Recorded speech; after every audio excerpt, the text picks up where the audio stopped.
Hey everybody, what's going on? It's me, that guy from Demon Universe, bringing you another review. You thought I was going to say reaction video, didn't you? Unless you read the title of this video. In which case, you know this is a review. In which case, I'm stupid, and I should probably stop talking about this intro. But I'm still talking. Why am I still talking? Because I'm really excited about what I watched about...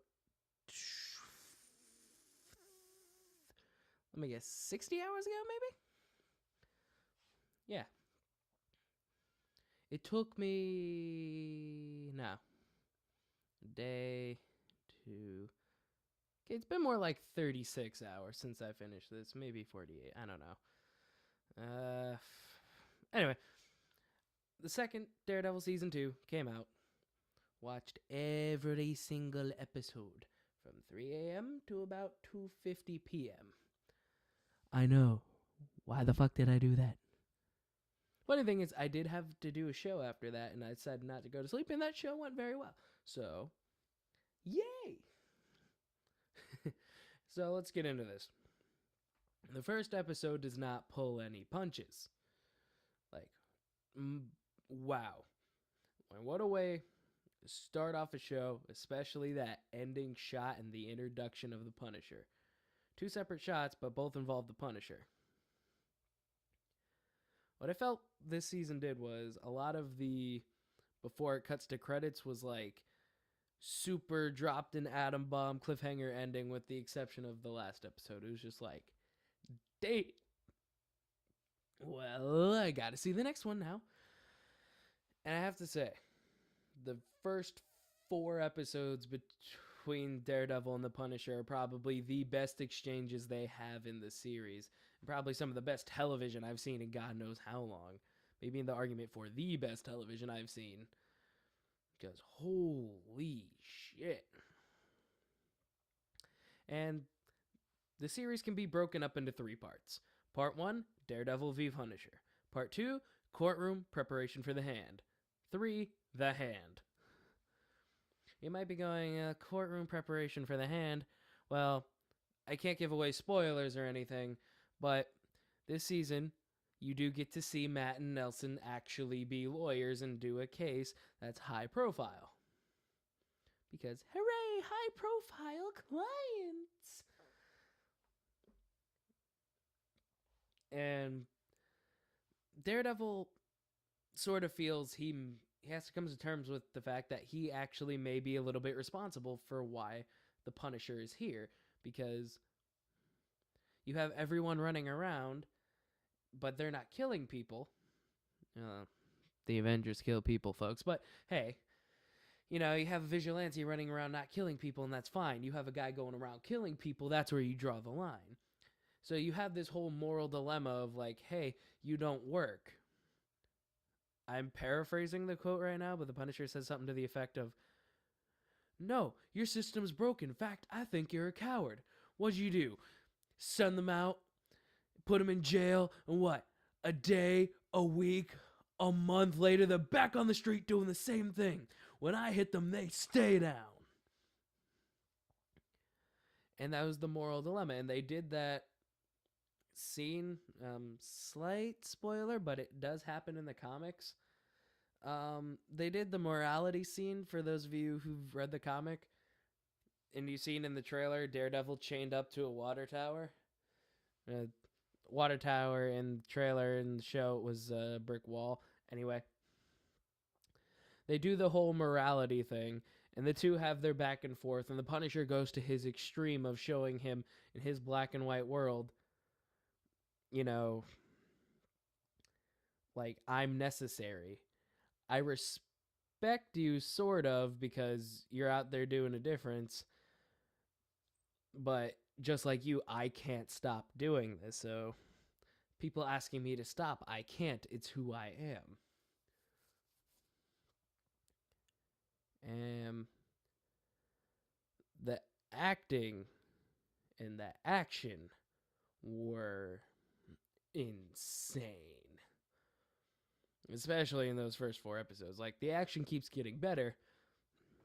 I'm just saying those first 4 episodes really, like, impacted me. Like, part 1's probably the strongest part. Not that the rest of it is terrible or bad or even great. Like, it's amazing. I'm just saying, watching it all and you get to episode 4, start episode 5, you're just like, wow. Like, I had to look up what the episode number was by the time episode 4 was done, because I was like, this is the episode. Or I may be wrong, but for those of you who've seen it, it's the one that ends with Daredevil and the Punisher talking in a graveyard. I'm not going to tell you why they're at a graveyard or why they're talking, or if they're visiting someone, or if they're just passing by having a conversation. I'm just telling you that's the scene for those of you who want to correct me. So then we get into part 2, is the court case and preparation for the hand. Now, during this court case, Elektra comes back into Matt's life. And he has to deal with her shit, being Daredevil, and preparing for this OJ-level Simpson case. It's supposed to be O.J. Simpson level case, but whatever. And he really feels the toll of it. You know, going out every night, having to do this, being held late. Elektra fucking with his head again, fucking with his emotions. And they do dive into that story very much. They do flashbacks. They show these two have a clear relationship and love for each other. And there's a lot of season 1 cameos in the preparation to the hand arc during the courtroom arc, and I really like that. You know, they called back, they set up the hand at the end of season 1 with Stick talking to I forget who he's talking to in the comics, but the dude with all the scars on his back. He's talking to that guy, and people are like, oh shit, that's like the defending of the hand. And then arc 3 is post courtroom and lead up to the hand, and the hand is now in full effect. They are doing shit. Everything's going down. All the plot lines are starting to get tied up, and it's awesome. There are a lot of iconic scenes from comics involving Punisher, Elektra, and Daredevil, and they're all in this season. Well, not all, but all of the really major ones are in this season, at least in my opinion. Your opinion might differ, and we can talk about that below if you so choose. But, oh my god. That's all I have to say about this. It's an amazing show. And for those of you who go, hey, I didn't watch Jessica Jones. Do I need to watch Jessica Jones to enjoy this? Maybe I just want to watch Daredevil. You can. Like, your enjoyment out of it will only be heightened had you seen Jessica Jones, because they do name drop her once, and a few characters from there do cross over into Daredevil Season 2, and there's conversations and whatnot involving Jessica Jones. She's not in the show, by the way, but her name's dropped. Characters from her show are in there, and everything ties together very nicely. And again, very small connections to the MCU. I noticed this week's episode of Agents of S.H.I.E.L.D. had Creel, I think is who Matt's dad fought in season 1. They had him come back and like, hey, Daredevil connection. Daredevil's about to come out. You smart guys, you. Yes, I watch Agents of S.H.I.E.L.D. still. It's gotten a lot better. As you've probably heard, all your friends who still watch Agents of S.H.I.E.L.D. go, it's better, guys. It's better. Guys, I swear it's gotten better. But this season of Daredevil is the best season ever. Nothing will compare.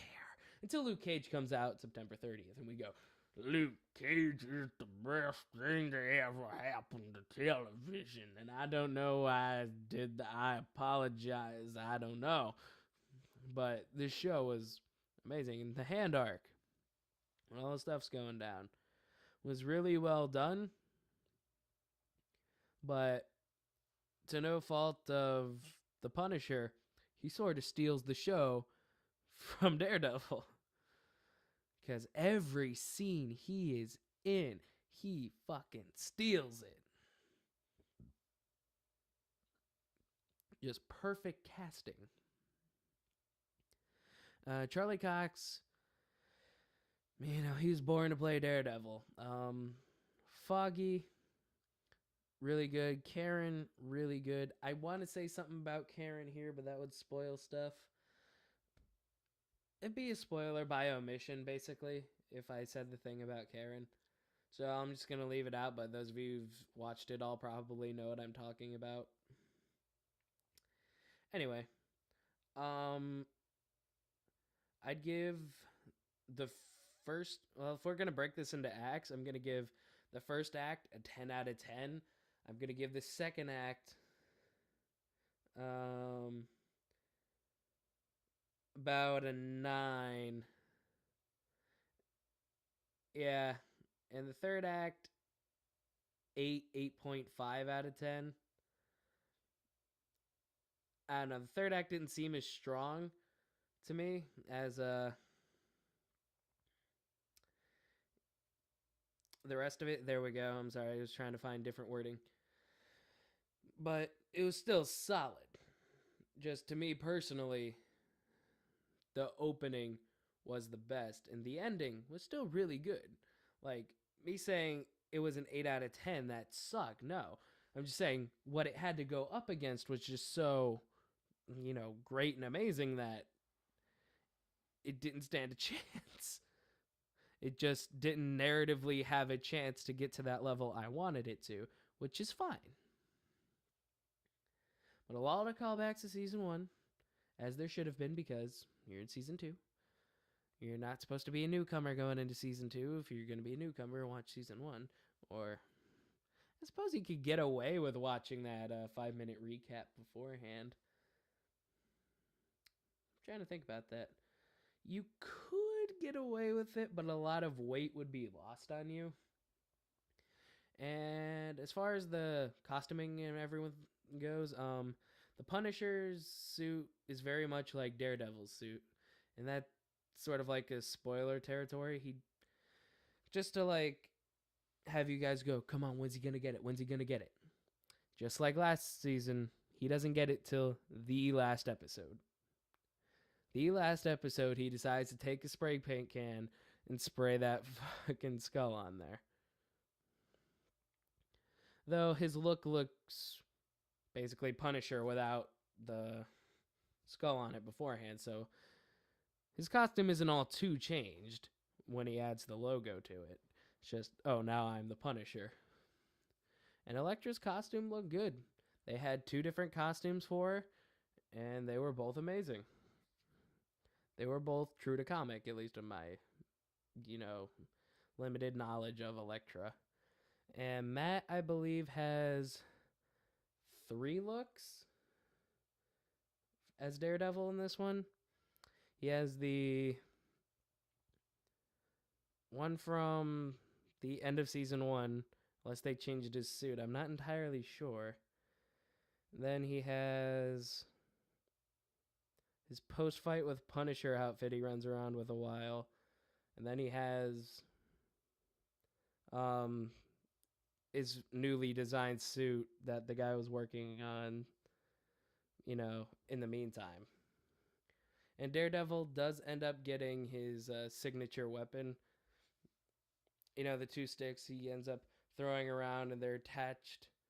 Like, he throws out, and it's attached with a string or whatever, and he uses a grappling hook to get around.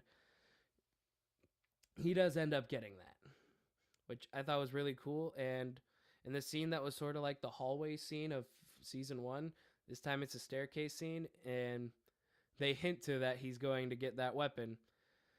Because he's using that. He uses, it's not really a spoiler. He uses a chain, and you could tell, like, he's going to ask a dude, hey, could you maybe do this? Because I was hitting guys really far away, and they could barely touch me, and I felt godly. So all in all, Act 1, holy shit, that was good. Act 2, maybe in the tiredness, it felt a tad slow, but everything was done brilliantly. Then Act 3, was when everything wrapped up beautifully. Or not so beautifully if you know how this ends. My opinion, your opinion. I've been saying that throughout the whole video. My opinion, your opinion. So the general consensus I'd say is after I gave my numbering, God knows how many minutes ago now, go watch this. If you can, watch episodes 1 through 4 in one chunk. Because those are, whoo, wow. Yeah. I would highly recommend you do that. Just because for me personally, it just flowed so beautifully when I did that. I mean, the whole series flowed beautifully, and I have to sort of ask people what happened in the previous episode that are like, oh man, I'm only on like 4, 8, 2. I'm like, okay, what was the last thing you saw? And my brain's like, oh, okay, so you know about from like here to here. Anyhow, I'm going to cut my review here because you've heard me ramble long enough about how much I like this series. And I'm pretty sure I did a decent job of picking it apart. If there's anything else you want me to cover, let me know, and I'll add it to the format because it's been a while since I've reviewed a TV show that wasn't an anime. By the way, I do anime reviews if you can't tell by my little picture and video. That sort of looks like me, but it's not me. Well, it is me, just the me I made in like a anime yourself creator, and I went, hey, I can do that. Anyhow, if you like this video, be sure to like, share, and subscribe for more Marvel news and reviews and whatnot. And I just love everything Marvel, if you can't tell from that. I don't know. Can you see any Marvel things there? I think my mic's blocking Star-Lord. But yeah, I love talking nerd stuff. I'd love to start doing movie news. I just, maybe when my schedule frees up a little more. Because my musical's in the last week of production. And, just been busy. Last show's tomorrow as of the recording of this video. So, as I said, like, share, subscribe, share with your friends. Please watch this show. Please do. You are missing out. It is violent. It's gory. But it's very real to life. Well, as real to life as superheroes can get. Come on. Few logic leaps that if you think about them too a little more, you go, maybe. But anyway, that's to be expected with superhero shit. You can't believe everything. So, we're going to break on 3. Uno, dos, tres,